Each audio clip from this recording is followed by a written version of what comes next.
Hello and welcome into another episode of the Sun Belt Syndicate, the 3B edition, Belt Baseball Boys. I am one of two hosts, Dominic Crusetto. With me, as always, is Marv Dickens. We are without member number 3 tonight, right, Marv? Yeah, Steph's taking care of a baby. There we go. With you from the first kick to the last pitch, this is the baseball show. So welcome in, and hopefully, we had a pretty good weekend overall, Marv. Let's put this graphic up actually, because I wanted to share kind of what we're seeing with how this season has gone thus far. I guess what I'm thinking of here, and bad weekdays. What good weekends, right? and part of that's, you're playing some really good competition on the weekday games, a lot of in-state Power 5 or P4 conferences. But two really good weekends back-to-back for the Sun Belt. Yeah, absolutely. And before I get too far, let's go back into the other layout. We won a gold medal, folks. The hockey team, I know it's not baseball, but USA Hockey, I'm a huge hockey guy. We've talked about it. We asked some guys before the season went live on, the Olympic aspect of what sport they would play. We had a lot of hockey answers, Marv. I think maybe unsurprisingly, right? Yeah, I mean, hockey's a man sport, right? So, so U.S. I mean, that was an early game yesterday, right? Yeah. A lot of people woke up and didn't even realize that the game was going on or that it was over. But Canada officially becomes the 51st state of the United States, and we will allow them to continue to play our game. Yeah. Well, maybe the 51st state, but we don't accept losers, Marv. So it may be hard to bring them in at this point. A lot of land. We'll take it. Yeah. So I am proudly supporting the 1980. It's a replica jersey sweatshirt, so it's not actually a jersey, but it does look like the original 80 thing. It's got the miracle on the back. Nice. So it's got that. But I am still baseball, Marv. So the baseball is the hat, which is USA Baseball, which Marv knows is right down the street from both of us in Cary, North Carolina, headquartered in North Carolina itself. And your kids have played in that stadium, right?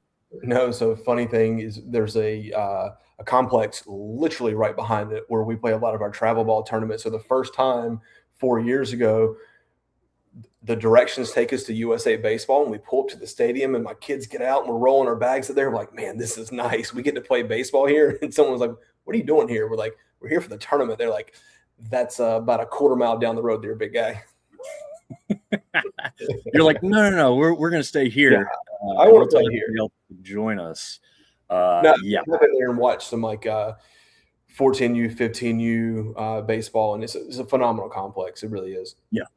I've actually never been inside of it, but I've been on the portion of 540 that you can see right into it. And I've been in the other part of the complex that you're referring to play men's league softball. My work did have a team there for some time, but even those fields, pretty decent, pretty good. So the main complex is like AA minor league baseball stadium quality. It's very nice. Yeah, it looks like it. But even those ones that you use for travel ball and rec league stuff are better than like some of the other ones I've seen and used around Raleigh and the Durham area. But BC Guy 81 jumping in and saying hi. What's up, man? Glad you're joining us tonight. We'll talk some baseball. We'll get into that now. Let's see. What was the next thing? Oh, series picks. So let's bring these up back into the equation here, Marv, as we look over what we had on the weekend. As we know, again, recap. I feel like we have to recap every time because it seems like every week someone's still referencing our picks being not great or something along those lines. But Marv, you got to be perfect. This is a real man's game here, right? Yeah, there's no easy way out. You have to pick the games, not just the series. South Alabama looks really good. College of Charleston, obviously, coming off a midweek win at Coastal. We know Coastal's bullpen is depleted at the moment, but Cajuns sweeping Maryland, good for them. And Gonzaga got one game from Texas State. I thought they were going to get the first game, but Texas State rallied there. But 2 out of 3 ain't bad. 1 out of 3 is kind of bad, but At least we're not Seth there with a big old 0. Yeah. Seth took it on the chin this week. It was funny because when I did the math, I'm like, man, he's actually like right with us in overall wins and losses, right? So I'm still going to keep track of that because I don't know. Some people don't quite understand how we run it with the series, but it is also interesting to see how different you can be with Seth sitting at that 1-5 series record, but he's just one game behind us really in the overall record. With you and I sitting at 14-4 and Seth sitting at 13-5, we're both tied with the 3-3 series record, and Seth's at 1-5 overall with that. But again, I mean, it's funny if you look at it. I'm not sure. I'd have to go back to week 1. And there are some here in this week, actually, but there's not too many where we've gotten the winner of the series actually wrong. We just haven't predicted the exact outcome, again, which gets you the X instead of the check mark. Yeah, no. Well, I mean, Seth got the Raging Cajun series incorrect. He actually no, he didn't. Yeah, I don't know. That was you. You took Maryland. Me. Yeah. Oh, yeah, it did. Yeah, it did. Bad pick. Really bad pick. Yeah, well, I did go in thinking they could sweep Maryland, but we had just seen what had happened to them with Missouri State in week 1, and I'm like, oh, they're probably going to drop at least one. Like, it's just going to happen. Maryland's not a great baseball team, but they can be good. But yeah, I mean, Cajun swept, like you said, so that's awesome. Ben James joining us saying what's up and Wolves up. Going to be interesting for A-State as they go to the Hill to play number 6 Arkansas tomorrow and Wednesday. So yeah, we're gonna find out exactly how good Arkansas State is. I think we've had them a little undervalued in our power rankings. They win 2 out of 3 this weekend, but 2 games at Arkansas is going to tell you exactly where you stand. Yes, it very much is. And speaking of those power rankings, that was a perfect transition, Marv. I'm glad we practiced this before we went live. Rehearsal as well.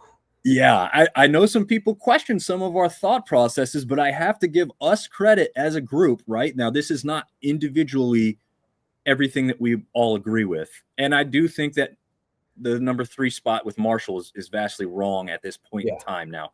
Yeah. But Southern Miss had jumped Coastal to get to our number 1 spot. And people said, well, how do you drop Coastal after, not really, having some injuries and not dropping too many games and everything? It wasn't so much that we dropped Coastal, but Southern Miss had gained some points for some of their victories and how they had done it.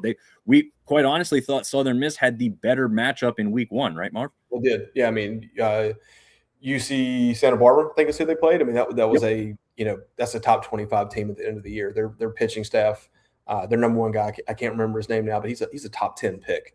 And then obviously after this weekend, they had the best win of the weekend, taking down number 11 Oregon State. But they look right now like the most complete team. I mean, once again, Coastal has the best pitching staff, in my opinion, in the league, but they're depleted at that spot right now. And then they drop a midweek game, and then they get that Illinois loss was not a pretty loss. That was a bad one.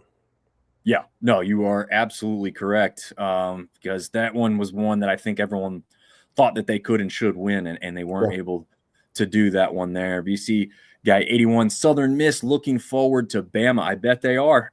After this weekend, ain't nothing going to scare them. And it's at the Pete too, so that's a big plus for them. That's I think they moved up to like 16th in the ranking this week, maybe. 12th.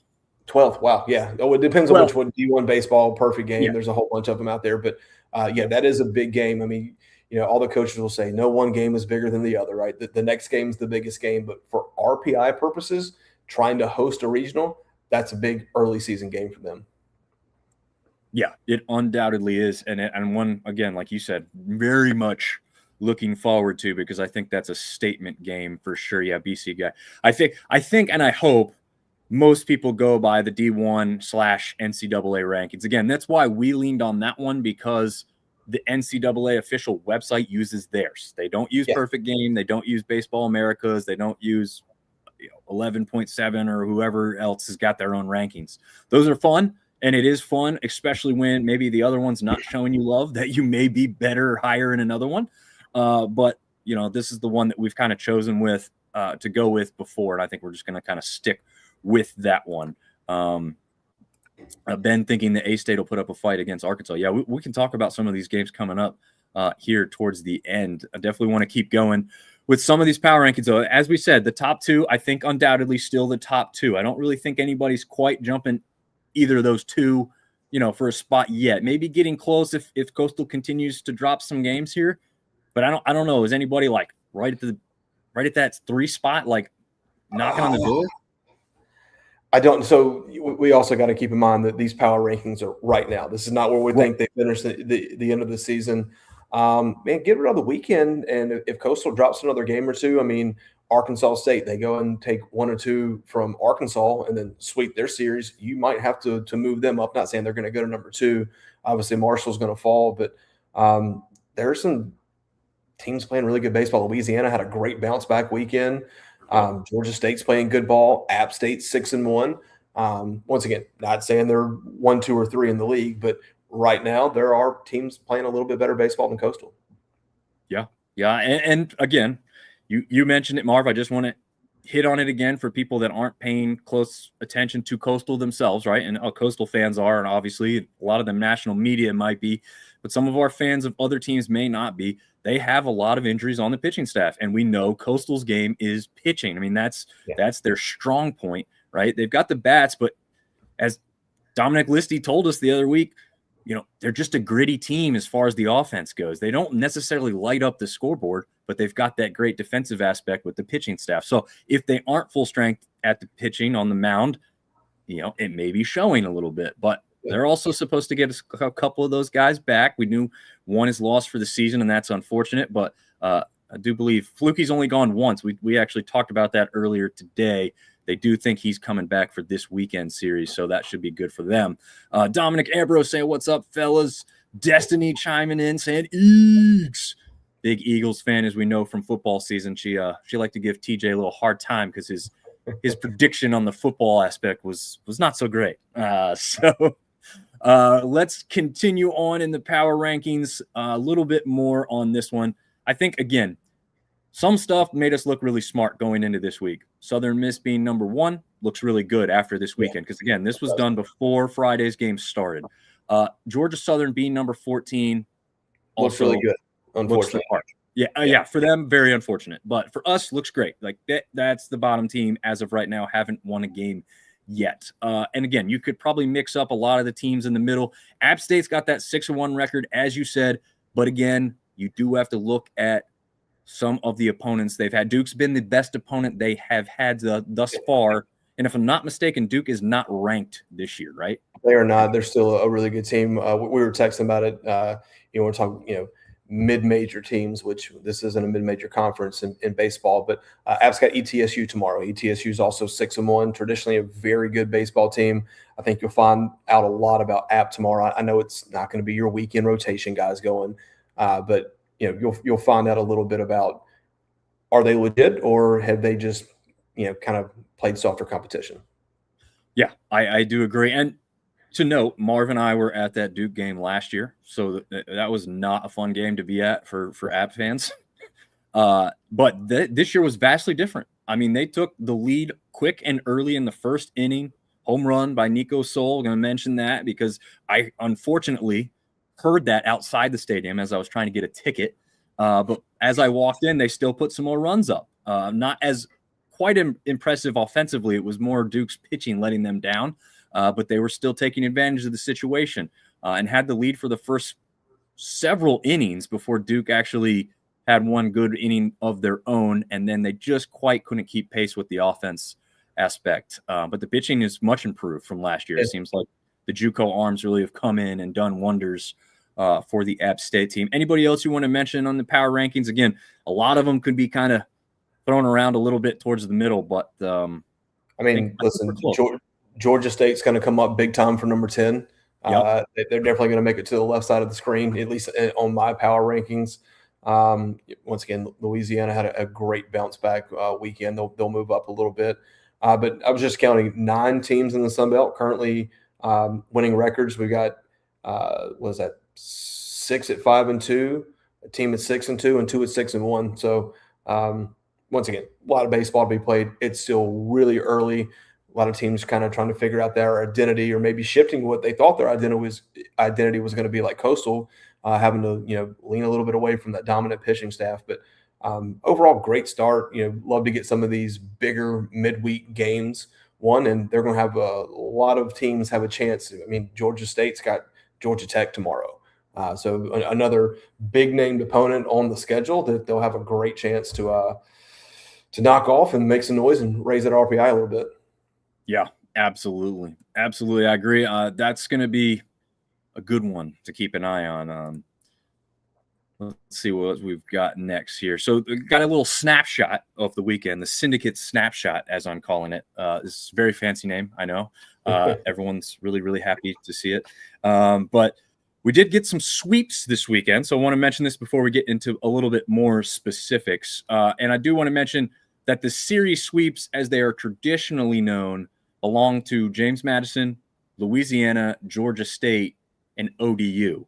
As we've kind of talked about, Southern Miss, not really in a traditional series setup, but they did sweep the weekend. They won all 3 matchups, as did App State. Again, they had 2 opponents of the same game, and then 1 different opponent. So not your traditional 3-game set, but both teams did win 3 games in the weekend. Now, the teams that are down, they didn't necessarily lose the series, although 2 of them did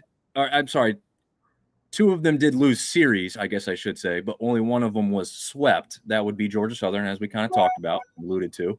ULM lost 2 of 3, but they, again, were not in that traditional series. And then Marshall, once again, not in a traditional series, but they did lose all 3 games. 2 to the Citadel, 1 to Navy. Game today too, which was of the 4th game of their tournament. Just not a great weekend for Marshall. No. Did you get to put eyes on that one at all? I didn't get to watch. I don't think I got to watch any of it. I was obviously keeping track of the scores, but yeah, just a tough weekend. Yeah, they're on the 5-game lose streak right now. Those 2 games to Citadel, 1 to Navy, and then lost to Winthrop today.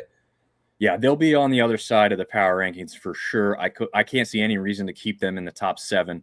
But I did get to lay eyes on that one, and in ears for sure, because I was working while I was listening to most of it, but I did get to watch some of the plays. They were up early, and then I think they got it to, I mean, it wasn't a large lead. I think it was 1 or 2-0, and then it got to like 5-1, if I'm not mistaken. And I thought, okay, good. Marshall's got control. And this is in Winthrop. This is South Carolina. Well, actually, was it at Winthrop or was it Rock Hill or? Yeah, I think it was at Winthrop, yeah. Okay. So still unseasonably cold at Winthrop. And if you watched it, everyone was bundled up far greater than I was.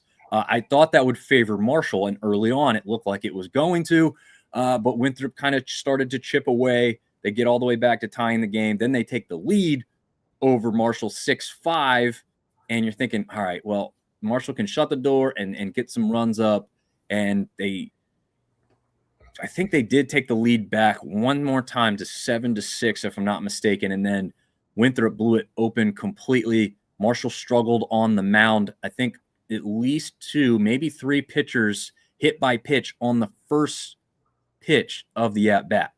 So that's not going to go well for you. Once that game started to get away, it just felt like it was rolling downhill, and it was just totally out of their control. So unfortunate ending for Marshall today. But yeah, like just wash your hands of that one. Like you said, Marv, this is a weekend you want to forget and just move on to the next series or next weekday game. I'm not sure. They don't. They have Butler this weekend. They don't do a weekday game since they played on Monday. Gotcha. That makes sense. Was that originally scheduled for Monday? I feel like it wasn't originally, was it? I think it was. Was it? Okay. Might have just missed that.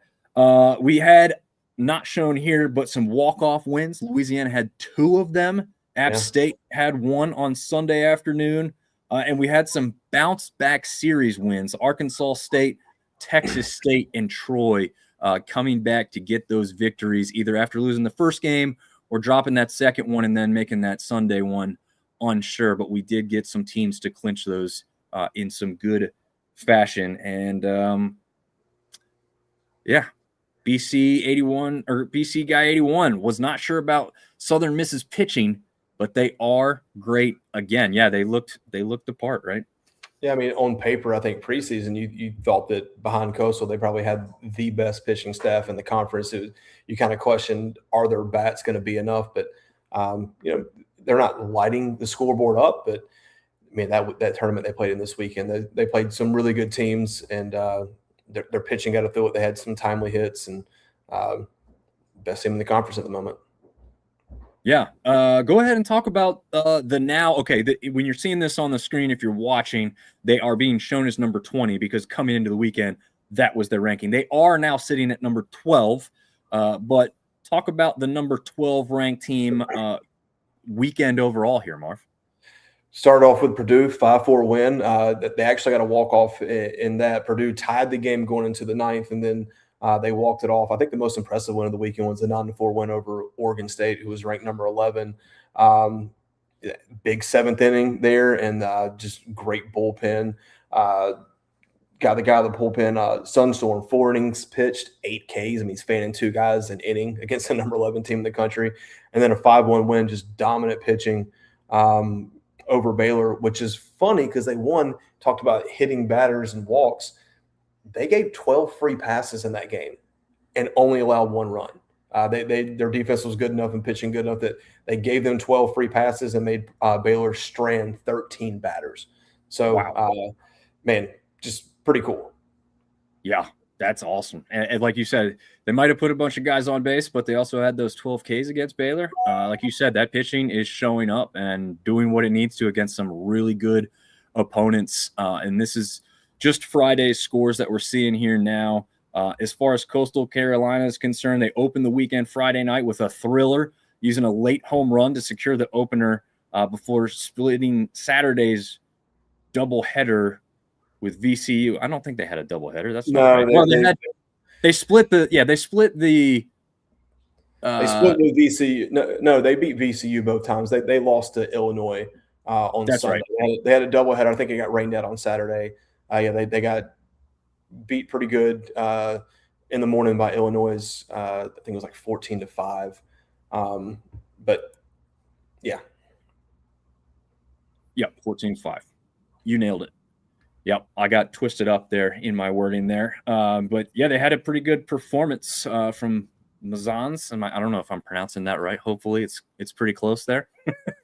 But 2 home run performance in the Sunday game. So that's pretty good there for Coastal, and their offense continued to produce pretty big in those games against VCU. Not so much in the game against Illinois, but Hey, can you go back to Saturday scores really quick?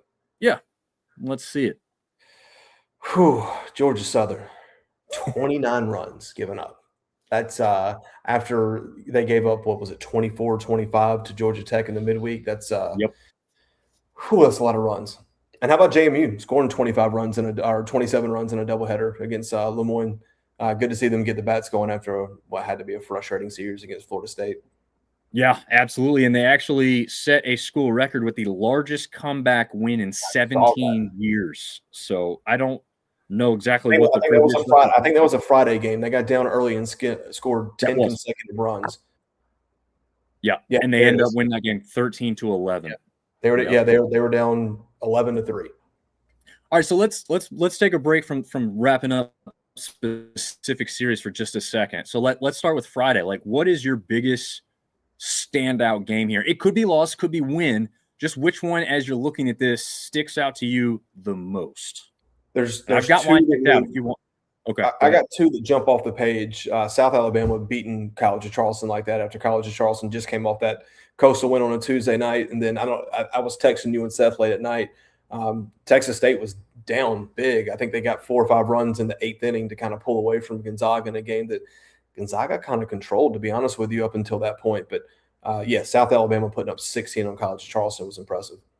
Yeah, that's the one I'm going with for sure, 16-2. If they'd won 8-2, it probably wouldn't stand out to me. The double-digit victory over, like you said, a team that had just beat the best-ranked team in your conference earlier in the week, that's impressive. That's really, really impressive to me, and shows me that South Alabama may be back and for real as soon as this early part of the season. So that's a really good thing for them, fun for us to see. And like you mentioned, Texas State having a JMU-like comeback to get that win against Gonzaga, which is good for us because had Zaga won that game, that they would have won the series 2-1 as we now know.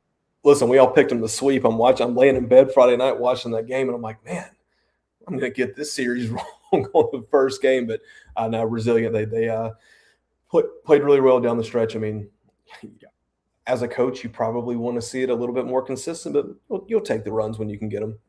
Right. Yeah. No, I do agree. I'm a little surprised you didn't go with the Maryland, Louisiana 6-7 game.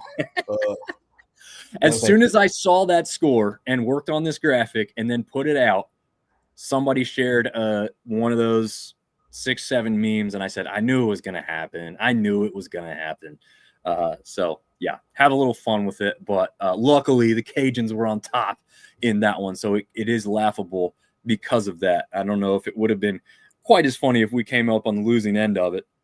I mean, I guess some others in the conference, Southern Miss fans probably would have had fun with it because those two teams really just don't care for each other much. So then we get to Saturday, and I think I know already which one's going to stick out to you here, but I'll go ahead and ask you if you've got one that's standing out more than the others. I'll go with 2 again.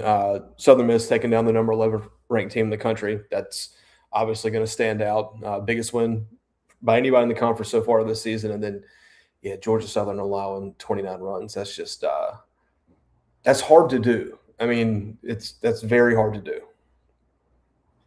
Yes. And the bad part is, that's at home too, right? This is the rebound. This is a team that I will say this. I think I looked and USF is 6-1 on the year. So this is not a bad baseball team. Georgia Southern has maybe one of, because I think Southern Miss and maybe even Coastal have an argument for a harder schedule. But Georgia Southern has not had an easy one.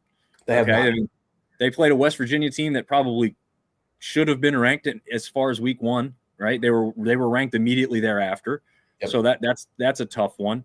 Who did they play in between? Do you remember off the top of your head? Georgia Southern? Yeah. They had Georgia Tech.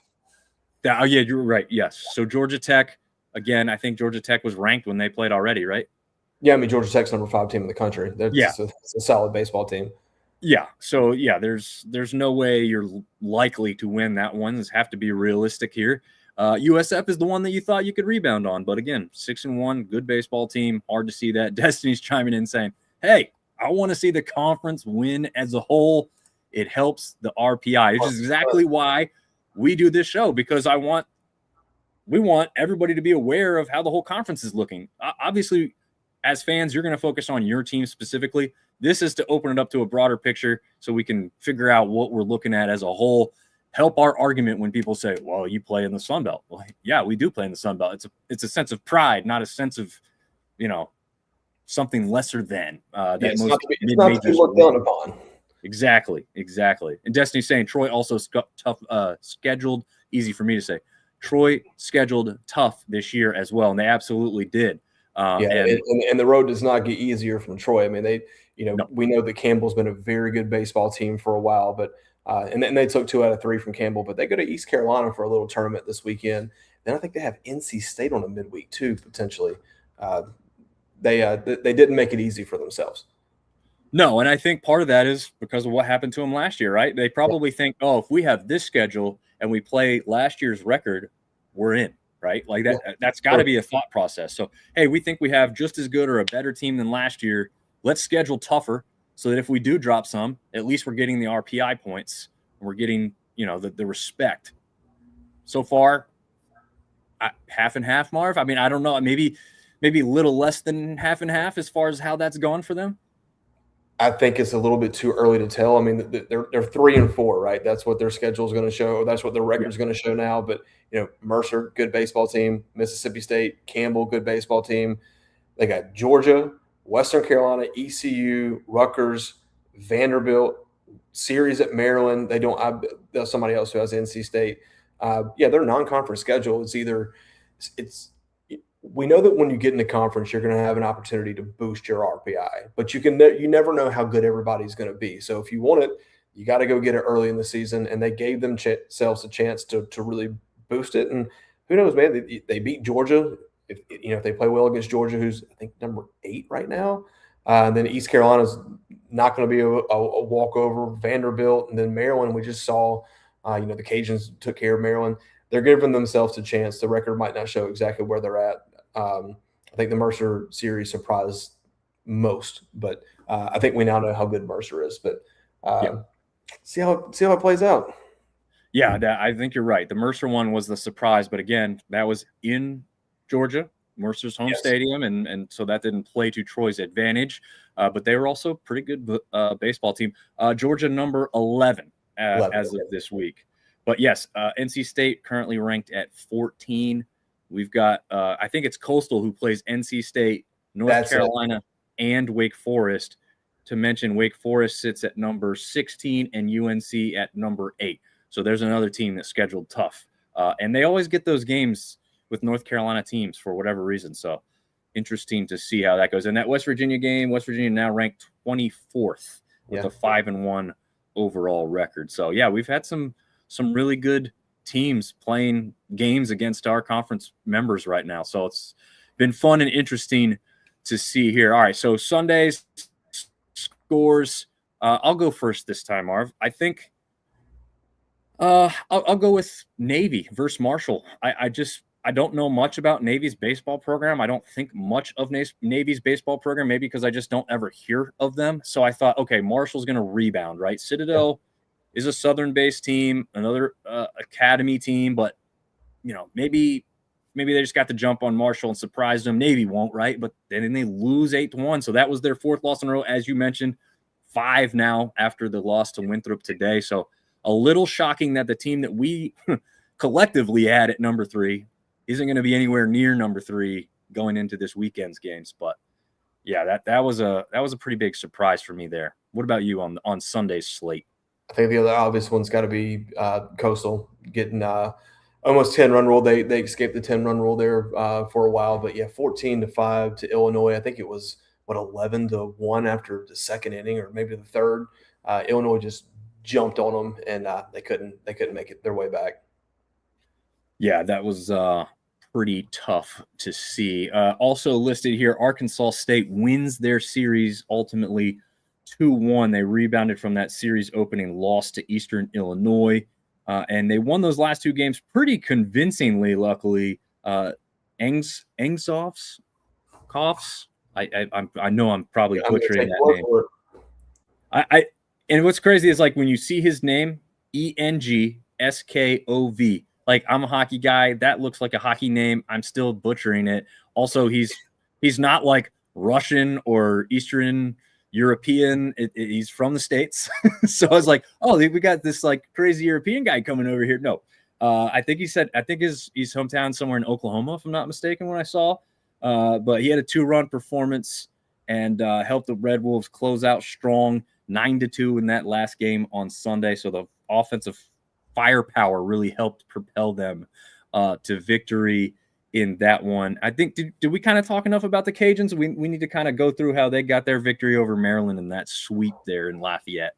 I mean, in the first game, they scored 4 in the ninth to walk it off. I mean, all those games were super competitive. Game 3 was 15 innings, just an absolute marathon of a baseball game. But man, just clutch hitting in pressure situations. You don't win 2 super close late ball games like that without you got to have a little ice in your veins when they came up. But they got a tough little midweek slate here with 2 home games against Kansas State. But really good win for the Cajuns.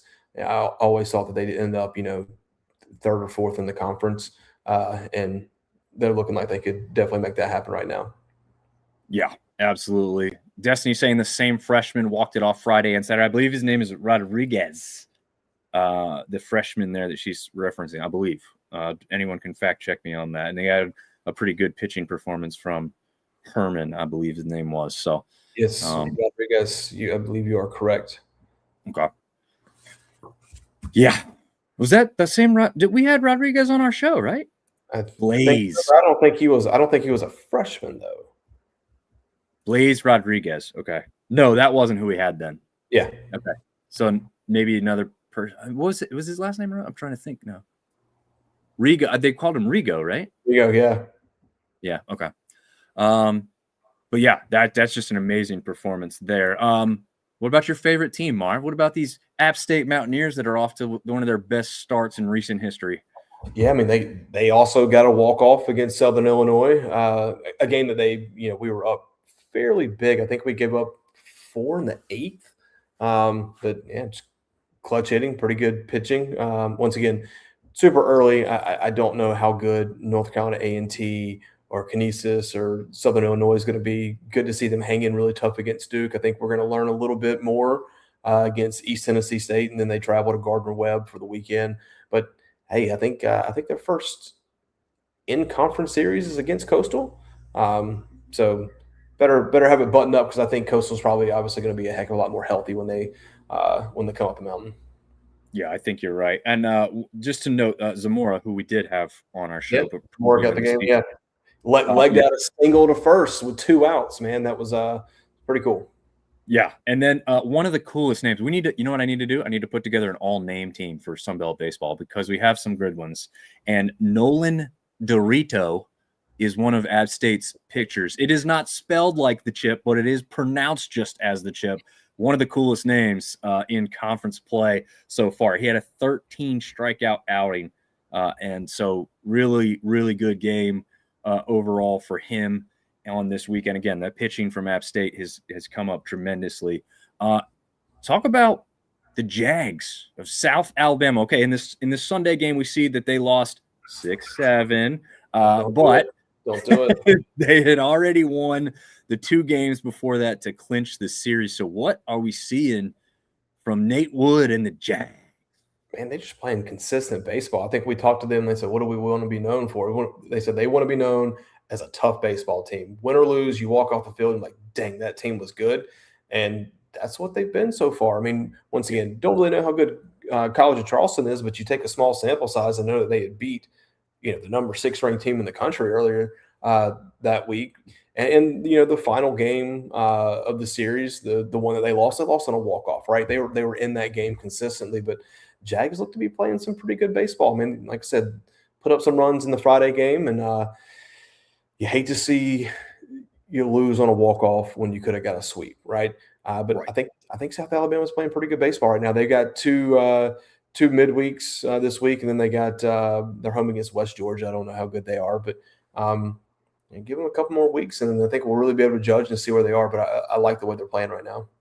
Yeah, and like we alluded to before the season started on their episode, I mean, for those that don't know and maybe haven't paid attention, and some of the newer members of this conference, including App State, Marshall, JMU, ODU, the ones that are further away from South Alabama, like South Alabama is really rich in history when it comes to baseball. They've been down a little bit here lately, but it will not surprise anybody down in that Mobile area if they become a baseball powerhouse once again. So we'll see if that comes to fruition for them. Georgia State crushes Bellarmine in almost all 3 of their games here. Sunday's game is 18-8 final in favor of the Panthers. Grantham's grand slam, multiple 4-hit performances from Carlson and Silas as well. It underscored an explosive weekend at the plate. The bus lot boys really brought it and made no question about it in this weekend's series against, I guess, is it the Bellarmine Knights? Is that what? I don't know much about Bellarmine, if I'm just being honest, but tell you they made Georgia State look really good. Georgia State's kind of been known for their explosive offense, but their pitching was super solid this weekend as well. Yeah, absolutely. Very, very good there. Let's jump back to Saturday because we have 2 teams we haven't quite talked about too much yet, but both did wrap up. Sorry, we actually kind of covered James Madison, I'd say, actually, right? Talked about their comeback victory, the fact that they crushed them in the other 2 games, swept the series. I don't know if there's any notes specifically you want to. No, I mean, the biggest thing is definitely the 10 unanswered runs on Friday. They blew them out on Saturday. Won the Sunday 11-4. They got Virginia Tech this weekend, or excuse me, on the midweek, and then they're headed to another one of these tournament style things this weekend. But once again, they schedule tough. Florida State's not an easy opponent to open up against. Perennial top 25 team, but that's definitely a bounce back series for them, and see if they can carry that momentum over to Virginia Tech. Yeah, I think the only other note I wanted to make is Lemoyne Dolphins. So great nickname. You don't often see in The NCAA, right? Dolphins.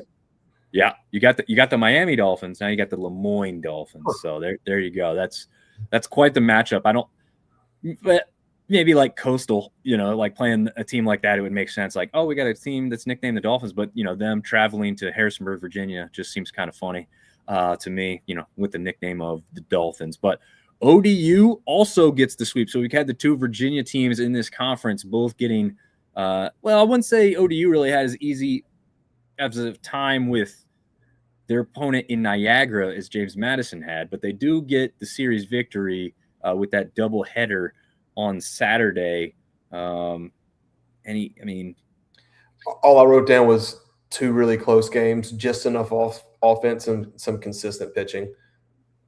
Yeah, I think I got Zach Light's 2-homer, 5 RBI performance in the opener was the kind of the big note there, and then again they got this 8-5 and then 5-4 victory, so they had a little bit closer games there, but good to see both the Virginia teams getting those victories against, again, as Destiny said too, like those are RPI, like you can't drop those really. Yeah. If you want to look at it an honest way with what we're saying about not being one of those smaller conferences, these are the ones you win. If you win a close one, that's fine, but win them, sweep them, put them away just like you should, and that's exactly what they did. ULM did not have a great weekend, as we talked about, being one of those teams that needs to kind of have a little bit of a bounce back. They lost their first 2 games.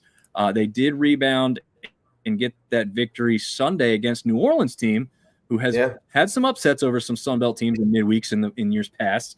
So they did win that one 9-1.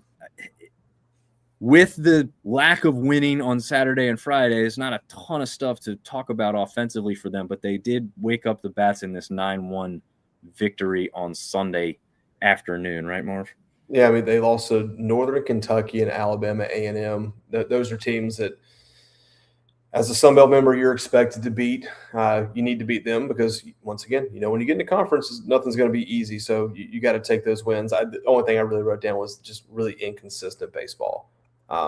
Doesn't seem like they've strung together really good innings or games, to be completely honest. They got 2 midweeks, then they host Western Illinois. Hopefully they can get it on the right track, but I think losing a coach and I think they had a lot of attrition on the roster. A little bit of a rebuilding year maybe for ULM, but they're not playing. Fair. Yeah, they're not playing great baseball right now. Yeah, not the greatest. The only one I just want to get a BC 81 may not have made the highlight really saying, but Oregon State went through 7 or 8 pitchers. Southern Miss used just 2. So again, that's showing you like where this team is at. That may be almost more meaningful than just looking at the scoreboard there and something like that. Like that's the difference in pitching here. Like that's where it can put you. That's what it can do for you. It's not just like, 1 or 2 guys are enough.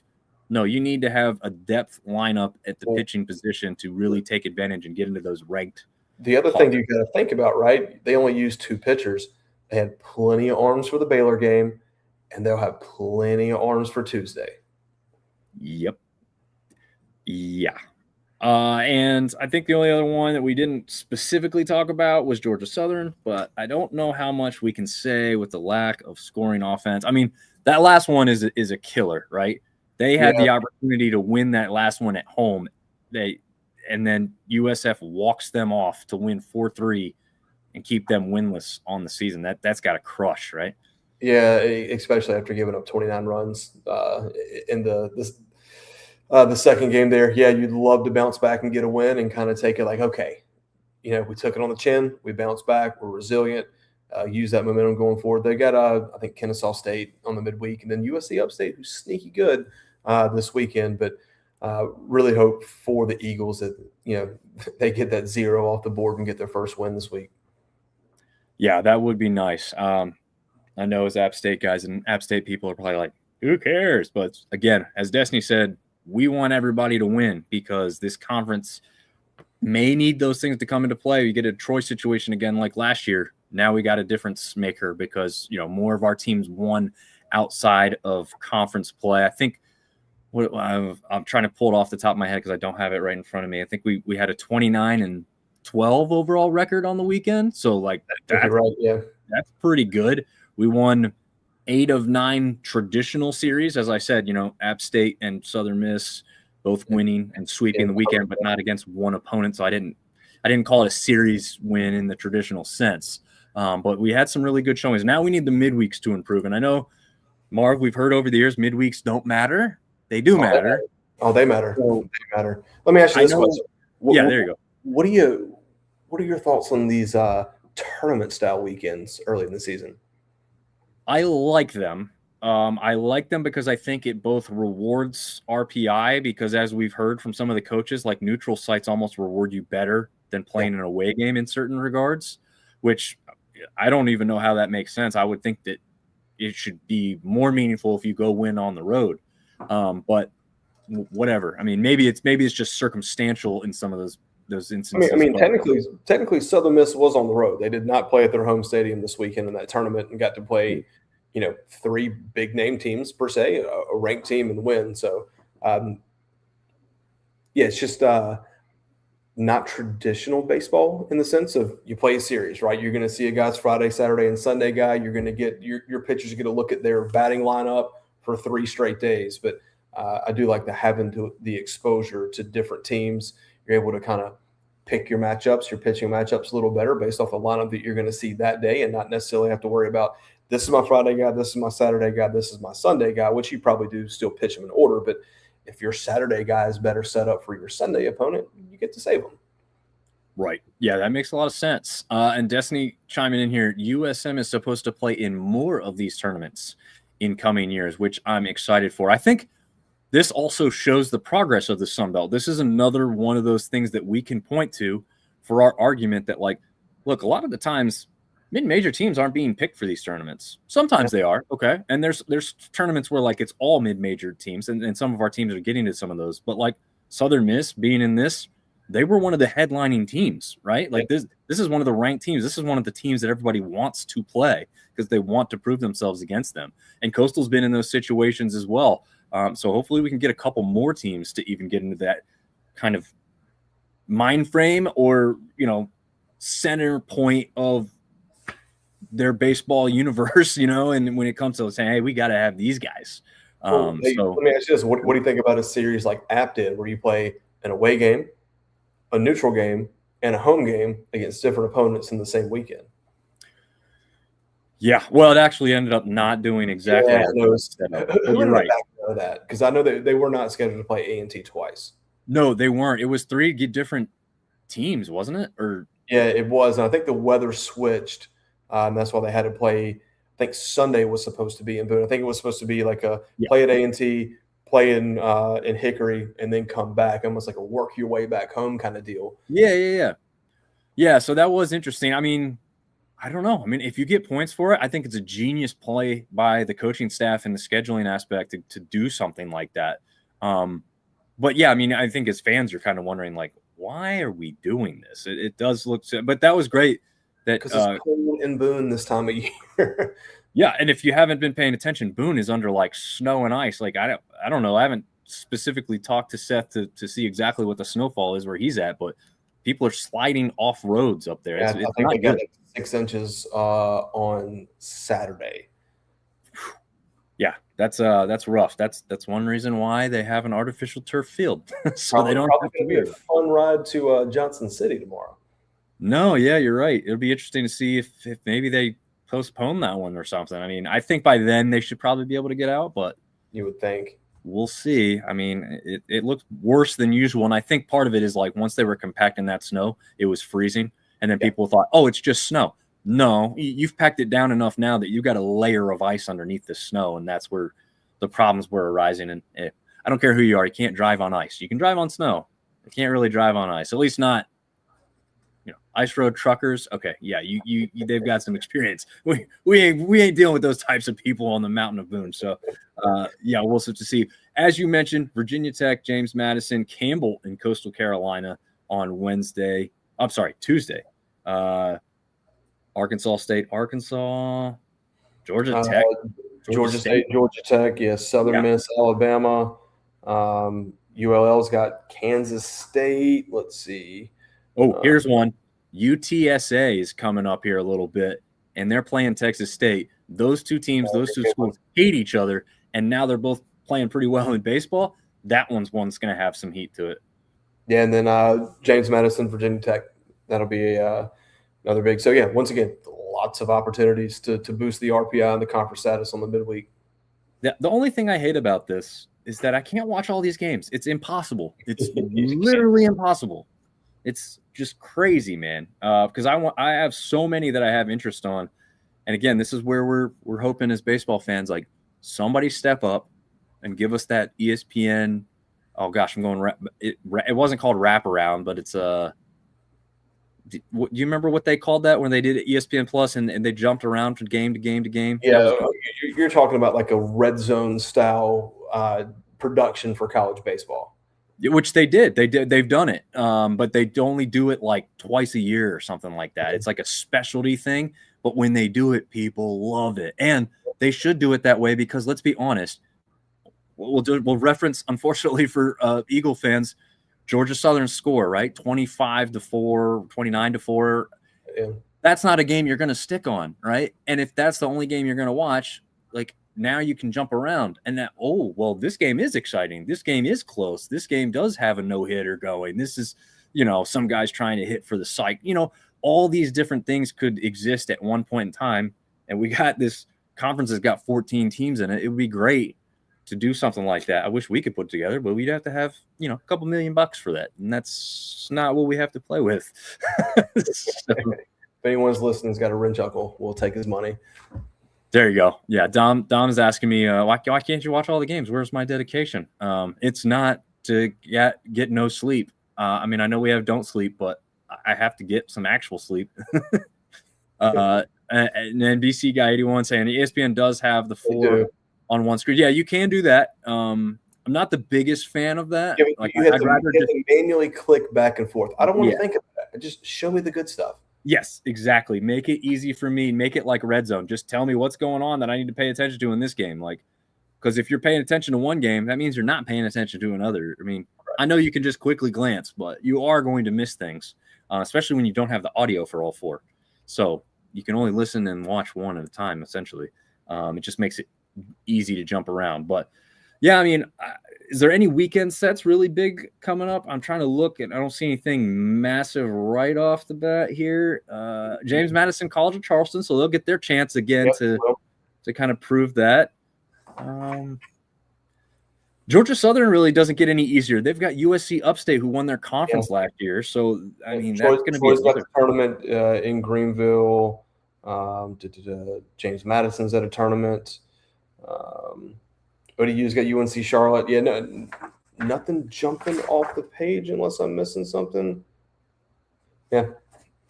Well, Coastal, you said Coastal's at a tournament, right? I believe they are. Let's see. Yeah, and they're playing Texas in their very first game in Houston, so that'll be rough. Yes, no, they have a very big tournament this weekend. They're playing some big name teams. And when I say rough, I don't mean that they could or should lose. I'm just saying that's not going to be easy because this is a bounce back weekend for them, right? Coming off of 2 losses last week, they can make it back up this weekend.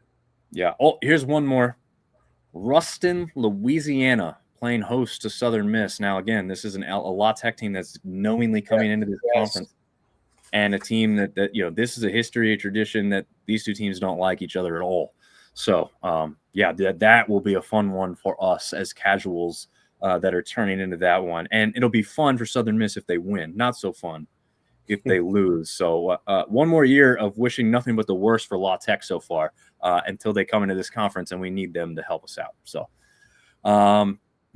this was a fun one, man. I like how we wrapped this up. We don't have an interview for you this week, but we went almost an hour with you anyway. So, Marv, any last news or notes before we get out of here and say goodbye to the fine people? Man, ready for conference so that we can narrow down and watch 7 series versus 14 series because it's tough. It is really tough. And like you said, and the same thing happens for football, right? Like football has 14 games out of conference, and then you get into the stuff where it's reasonable. And then we have some midweeks to help us not have to watch 7 games on a weekend. Destiny says, hey, La Tech. Yeah, I think there's going to be a lot of people joining you on that train once they get fully in here, because I've heard how they are as fans. It'll be fun because they'll fit right into that center point of the Sunbelt hate that we love so much. We love to hate you. But yeah, I mean, it'll be fun to see what transpires when that ends up happening. But thanks for tuning in with us. Again, if you weren't able to watch it live and you're catching us at the very end here, we will have this up shortly on the audio version and streaming as soon as we're done, pretty much, on YouTube and Rumble. And we will see you guys. Oh, she's saying real quick, they're the worst of the worst. So it doesn't get any better. If you are a Southern Miss fan and you really want to hate somebody, you're about to get that team that you really wanted to hate. We need to have a poll. Which Sunbelt team hates La Tech the most? Ooh, I like that. I mean, I know which 2 or 3 it's going to be immediately. I was about to say, yeah. I mean, obviously your Louisiana schools, and I think Southern Miss might not like them very much at all. No. And to note, there's some teams that played them in Conference USA days. So, there may be some ODU fans who hate them or something, random, that were like, oh, wait, I didn't really remember that. Marshall and La Tech had some games. So be really interesting to see. She says there's no doubt it'll be USM by far. But she says UL as well, for sure. The Cajuns definitely have hate there as well. It's one reason why we thought we'd never see the day they'd be in this conference. But hey, they're around the corner, and we'll have some Bulldogs in here before we know it. But thanks again for tuning in, and we'll see you guys again next week. Be on the lookout for weekly picks, and obviously we're sharing the scores with you as we always do. See you next time. And if you think we'll suck at our picks, you can pick too. Yeah, go ahead and throw them out there manually for now. And we'll start throwing in a guest picker once conference play gets up and rolling. See y'all later. See you.